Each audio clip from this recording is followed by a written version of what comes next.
देखो मोदी जी ने तो अभी अपना सिस्टम पूरा चालू कर दिया। मोदी जी इस टाइम कुछ भी कर सकते हैं इस देश में। जैसे अभी लोग इनके सांसद लगे हुए हैं कि इस बिल में सारी अच्छाइयाँ हैं।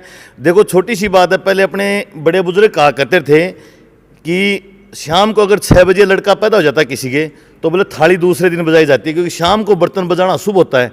तो मोदी जी ने तो उसके लिए भी पूरे देश को कहा कि ये कोरोना भाग जाएगा, बर्तन बजाओ। तो देश ने अपने पूरे भांडे फोड़ दिए। अब बाजरे की एमएसपी तो कर रखी है 2100 2150 रुपये, और वो बाजरा बिक रहा है 1300 रुपये में। तो मोदी जी को जरूरत तो इस चीज़ की थी कि अगर आज बाजरा एमएसपी रेट 2150 रुपये है, उससे कम अगर कोई भी व्यापारी बाजरा खरीदेगा तो उस पर कानून की धारा से उस पर मुकदमा चलना चाहिए, उसको जेल में डालना। व्यापारियों का इनका विरोध देखा है, हिंदुस्तान के किसान का विरोध नहीं देखा, क्योंकि हिंदुस्तान एक कृषि प्रधान देश है। आज भी यहाँ 80% लोग हैं किसी ना किसी तरीके से कृषि से जुड़े हुए हैं। तो मोदी को झक मार के आंदोलन वापस, ये बिल हैं तीनों वापस लेने पड़ेंगे।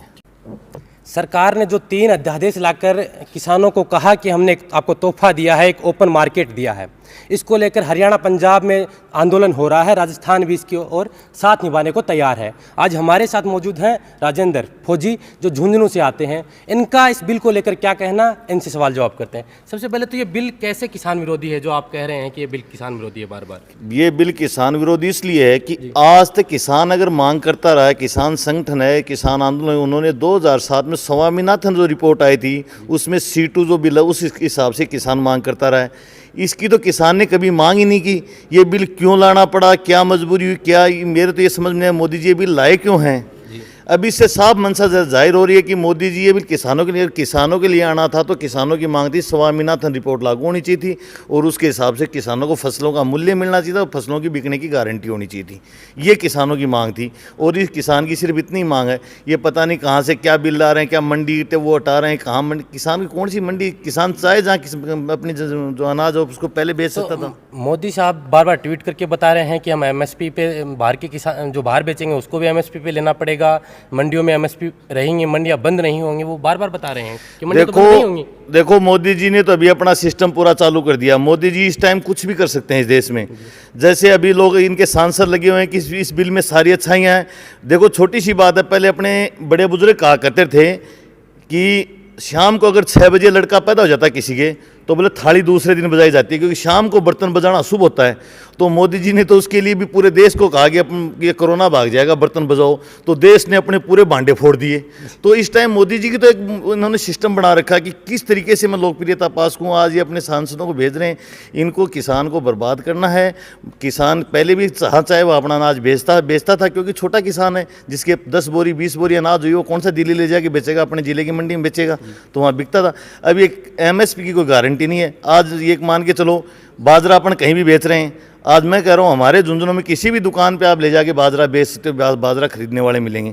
अब बाजरे की एमएसपी तो कर रखी है 2100 2150 रुपये, और वो बाजरा बिक रहा है 1300 रुपये में। तो मोदी जी को जरूरत तो इस चीज़ की थी कि अगर आज बाजरा एमएसपी रेट 2150 रुपये है, उससे कम अगर कोई भी व्यापारी बाजरा खरीदेगा तो उस पर कानून की धारा से उस पर मुकदमा चलना चाहिए, उसको जेल में डालना चाहिए। इस तरह के कानून बनाने चाहिए, एमएसपी गारंटी होनी चाहिए। वो तो मोदी जी बना नहीं रहे हैं। मंडियों को तो वो बंद नहीं कर रहे हैं, मंडियों में तो एमएसपी पे किधर पे बेच सकते हैं। तो मोदी जी को नियम तो ये निकालना चाहिए ना कि एमएसपी जो निर्धारित की है इन्होंने, वैसे तो स्वामीनाथन के हिसाब से एमएसपी बहुत कम है, लेकिन फिर भी इन्होंने जो 2150 रुपये इस टाइम जो बाजरे की फसल आई है उसकी दे रहे हैं, तो कम से कम उसकी तो गारंटी होनी चाहिए कि कोई भी मंडी, कोई भी बनिया, कोई भी व्यापारी, कोई भी लाला, चाहे वो कहीं से भी हो, इस 2150 रुपये से नीचे बाजरा नहीं खरीदेगा। ये नियम लागू होना चाहिए, उसकी गारंटी होनी चाहिए। वो तो है नहीं। तो मोदी जी तो इसी तरीके ये कानून, ये अडानी अंबानी का जो कानून है उनको फ़ायदा पहुंचाने का काम कर रहे हैं।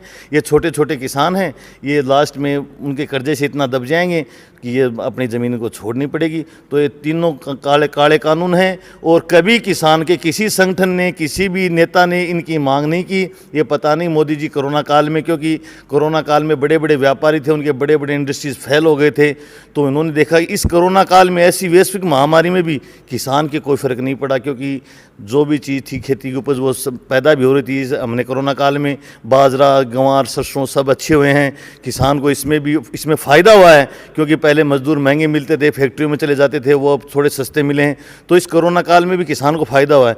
तो जो अडानी अंबानी जो बड़े मगरमच्छ थे ना, इन्होंने देखा कि ये बिज़नेस सबसे ठीक है, और इस टाइम लोग ना तो ये कोरोना काल चला हुआ है, इन्होंने अपने आप वो बिल पास कर लिया और इस बिल में इनको फ़ायदा पहुंचाने इसके विरोध को लेकर आपकी क्या रणनीति रहेगी अब? इसके विरोध को लेके अभी जो आल राजस्थान हिंदुस्तान के किसान हैं उन्होंने 5 तारीख को भारत बंद चक्का जाम का कॉल किया है। आज हम लोगों ने जयपुर में मीटिंग हुई है, उसमें हमारे सारे संगठन किसान संगठनों के जो अग्रणी नेता हैं वो यहाँ आए हैं और इन लोगों ने यहाँ 1 तारीख को तो जयपुर से रैली चलेगी हनुमानगढ़ गंगानगर होते हुए, जागरूक रैली, और हम इस जागरूक का नाम रखा किसान बचाओ देश बचाओ आंदोलन के नाम से।